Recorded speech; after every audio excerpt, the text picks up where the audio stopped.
Assalamualaikum warahmatullahi wabarakatuh. Perkenalkan, nama saya Muhammad Sahrul Rejaki. Di sini saya akan menjelaskan tentang butir-butir Pancasila, yaitu sila kelima. Suka melakukan kegiatan dalam rangka mewujudkan kemajuan yang merata dan berkeadilan sosial. Pancasila adalah dasar negara dan baru hidup bagi bangsa Indonesia. Sebagai dasar negara, Pancasila berisi pokok-pokok pikiran yang dituangkan secara formal dalam bentuk Undang-Undang Dasar. Sebagai baru hidup, Pancasila menjadi panduan bagi rakyat Indonesia dalam perang dan berperilaku. Kandungan isi dari sila-sila dalam Pancasila tersebut pada kenyataan telah menjadi bagian dari normal kehidupan rakyat Indonesia sejak dahulu kala. Sila kelima dari Pancasila yang berbunyi keadilan sosial bagi seluruh rakyat Indonesia merupakan cita-cita luhur bangsa Indonesia untuk menciptakan kesejahteraan bersama keadilan. Para leluhur kita telah memiliki semangat mencapai cita-cita masyarakat yang sejahtera dan berkeadilan. Oleh karena itu, kita juga harus memiliki semangat untuk mewujudkan cita-cita tersebut. Caranya adalah dengan berhenti dan berperilaku sesuai dengan sila kelima Pancasila.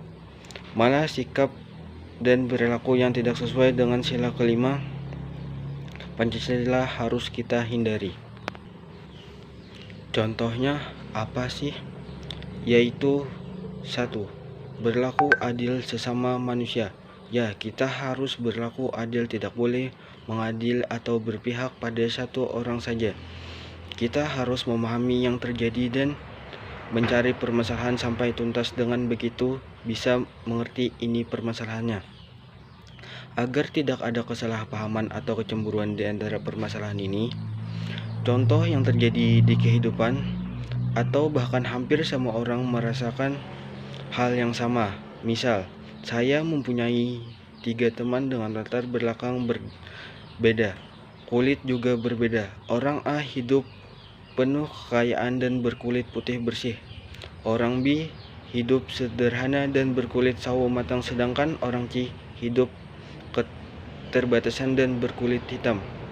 Di sini kita tidak boleh mengejek atau berlaku tidak sopan kepada satu sama lain, tapi kita harus merangkul, bergandeng tangan dengan perbuatan latar belakang dan kulit berbeda.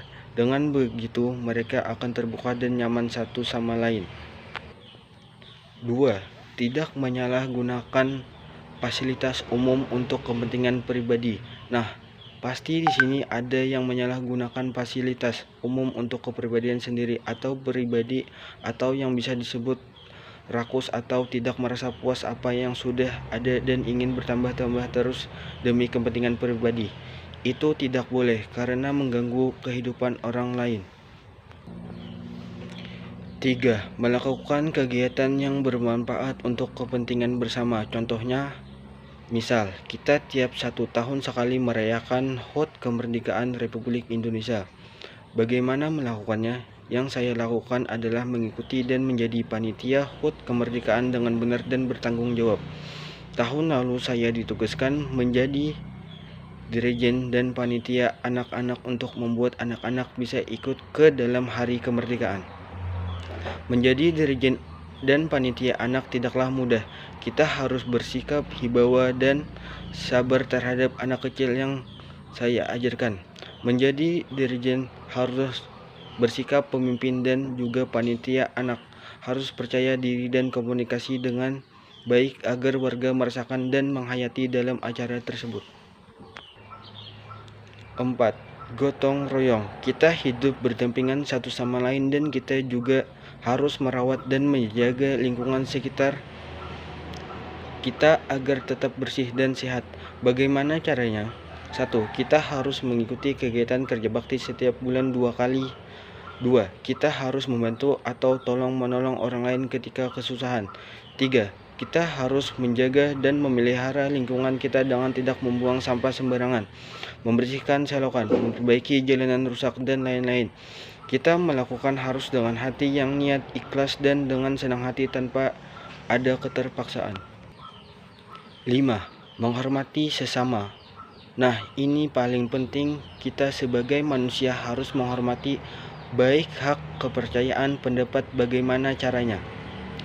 Berbicara dengan sopan santun, memahami dan mengerti pendapat mereka, saling memeluk kepercayaan satu sama lain, tanpa harus membedakan dan saling menghormati dan mengasihi. Dengan begitu kita akan hidup rukun dan damai. Sekian dari saya. Wassalamualaikum warahmatullahi wabarakatuh.